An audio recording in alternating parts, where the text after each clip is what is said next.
Meu nome é Rosana do Vale, eu sou psicóloga e tenho 57 anos. A minha vida, né, enquanto eu era criança, adolescente, era um lar assim desestruturado. Havia muitas brigas entre os meus pais e eu não tive uma infância feliz, né, nesse sentido.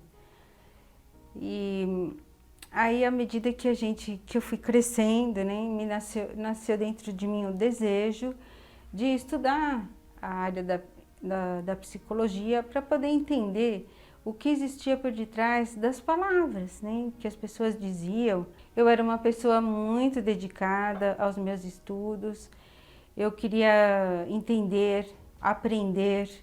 Eu me casei, né, tive as minhas filhas e depois eu me formei. As coisas estavam no seu lugar. Porém, um fato, uma tragédia aconteceu com os meus familiares. Foi um acidente de automóvel, né? Matou quase toda a minha família. Então foi minha mãe que morreu nesse acidente, o meu irmão, o meu sobrinho, a minha cunhada e a minha sobrinha ficou órfã. Eu não estava preparada para aquilo, então eu gemi na minha alma. Eu fiquei profundamente triste e os caixões estavam lacrados porque eles estavam realmente desfigurados, né?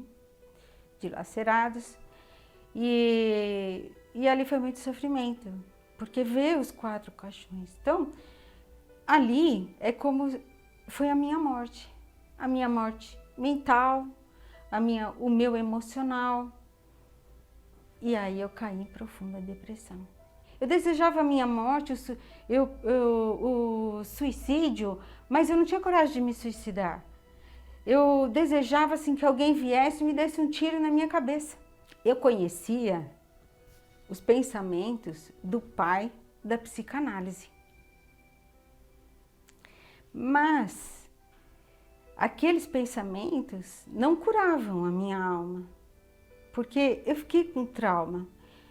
Foi tão forte que eu não podia nem os alimentos, eu queria comer. Eu já não tinha mais prazer em comer. Eu via a carne, por exemplo, eu olhava para aquilo, eu associava como se fosse um pedaço do corpo da minha família que havia sido esmagado naquele acidente. Essa angústia da morte me levou a uma profunda depressão. Mas eu me recusava a tomar remédios ou a fazer tratamento psicológico ou psiquiátrico. Eu sempre me recusei a tudo isso, porque eu sabia que não era isso que ia resolver, não era isso que ia tirar o meu trauma, não era isso que ia me fazer entender para que eu existo. E às madrugadas, eu dormia sempre com a janela aberta do meu quarto e eu olhava para o céu, olhava para as estrelas, aquelas madrugadas, e eu ficava assim: onde o Senhor está, Deus? Onde está a verdade? E ouvindo a rádio, né, a Rede Aleluia, então aquelas músicas começaram a fazer um bem para minha alma, é como se lavasse a minha alma, né? E fiquei pensativa, ouvindo o pastor falar, e depois tocou uma música. E foi a partir daí que eu tive o primeiro contato com o trabalho da igreja, assim, que a Igreja Universal existia. Assim, foi a primeira vez assim que eu ouvi, né? Esse primeiro dia na igreja foi um dia de Santa Ceia, né? Eu não entendia nada o que estava acontecendo, eu só achava interessante, mas não entendia. Já estava quase no final da reunião, eu esperei acabar a reunião e o pastor falou para mim assim: volta, eu convido a senhora para participar de outras reuniões, me deu horários, dias. E fui embora, e quando eu cheguei na minha casa, eu já percebi algo diferente. Então eu pensei assim: eu vou voltar. E eu voltei. E o pastor falava muito de Abraão. E para mim eu nunca tinha ouvido falar de Abraão. Aí eu pensei: eu não sei quem é Abraão. Eu pensei assim: eu não sei quem é Abraão, eu não conheço essas histórias, eu nunca li a Bíblia. Mas ele está falando que a gente deve fazer uma aliança com Deus. E Abraão tinha uma aliança com Deus.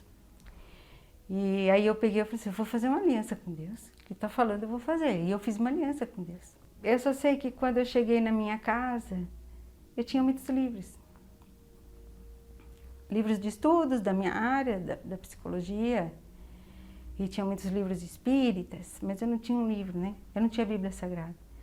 Mas por aquela aliança, eu peguei os meus livros. E eu falei assim, eu não quero mais nada disso para minha vida. Eu vou seguir agora a palavra de Deus, que o pastor estava pregando. E eu peguei, eu me desfiz de tudo aquilo. Eu me desfiz de tudo. Eu falei, agora é um pensamento só. Eu entreguei tudo para Deus e é entrar a luz. É tirar as trevas e entrar a luz. E eu me batizei nas águas, todas aquelas palavras que o pastor falava, que ele orientava. Então eu me batizei nas águas, eu me converti. Aí eu ouvi falar do novo nascimento, do Senhor Jesus, que eu queria muito conhecer Jesus e ter o selo do Espírito Santo. Eu ouvi falar do Espírito Santo, da necessidade de ter o selo do Espírito Santo. E meditando na palavra, buscando, desejei muito o selo do Espírito Santo. Foi num domingo, pela manhã, na busca do Espírito Santo, eu fui selada. Entrou a vida dentro de mim. Quando entrou a vida, entrou a alegria, entrou a paz, né? Entrou Jesus dentro de mim. É como se eu tivesse realmente bebendo, sabe? Com muita sede e bebendo de Deus, bebendo da luz de Deus, né? Sendo saciada, né? Todo o meu ser. E sabe assim, todas as respostas de uma vez? Tudo de uma vez?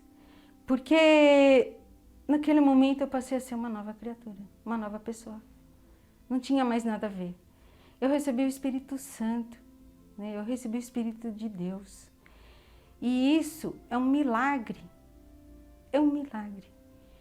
Então veja, eu recebi o Pai que gera a vida.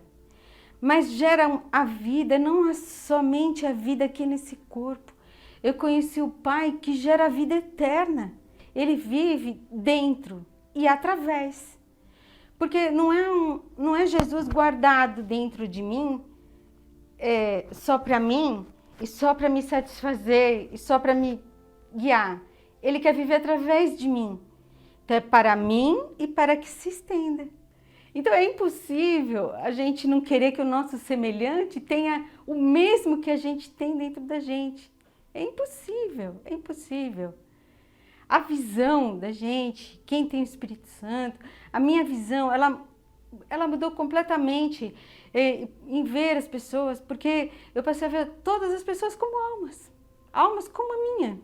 Foi o dia mais feliz da minha vida, o dia que eu fui selada pelo Espírito Santo. Foi o dia mais feliz da minha vida. Não tem comparação com nenhuma alegria que esse mundo pode oferecer para uma pessoa. Não existe comparação. Essa é a verdadeira cura da depressão. Ela é espiritual. Quando as pessoas entenderem que a cura da depressão é espiritual, a pessoa fica liberta. Agora, enquanto a pessoa está acreditando que aquela depressão ela é uma falha mental, somente, vamos dizer, uma falha sei lá, sinapses, neurônios, alguma coisa que acontece no cérebro e que o remédio vai resolver, ela não vai ficar curada. Os remédios, eles vão dar um alívio para o corpo. Mas para a alma, ninguém pode curar a alma de alguém, porque foi o próprio Deus quem criou a alma. Não foi o homem quem criou a alma, foi Deus. E eu digo mais além, que um corpo não vive sem a alma. Então, como que um remédio, ele vai dar um alívio momentâneo, por algumas horas. Mas ele não vai curar a alma, porque o corpo não vive sem a alma. Mas a alma vive sem o corpo. Ela tem vida própria, sem o corpo. E o que Jesus quer de nós? A nossa alma. O Espírito Santo dá sabedoria para a gente viver. É a sabedoria de Deus. Posso ter os conhecimentos da ciência, mas eu sou uma pessoa comum, cheia de falhas, não é? Eu não sou perfeita, Mas Deus me dá sabedoria, como mãe, como esposa, como profissional. Hoje eu atuo em outra área. Eu agradeço à Igreja Universal, a todos os ensinamentos que eu recebi, a palavra de Deus pregada através dos pastores no altar de Deus, dos propósitos, né, que são feitos, né, no altar, que me levaram, me impulsionaram a fazer, né, o sacrifício e a entregar a minha vida ao Senhor Jesus, que era o que eu realmente precisava. Deus me dá tudo, o que eu vou dizer? Ele já me deu o Espírito dele, ele já deu tudo.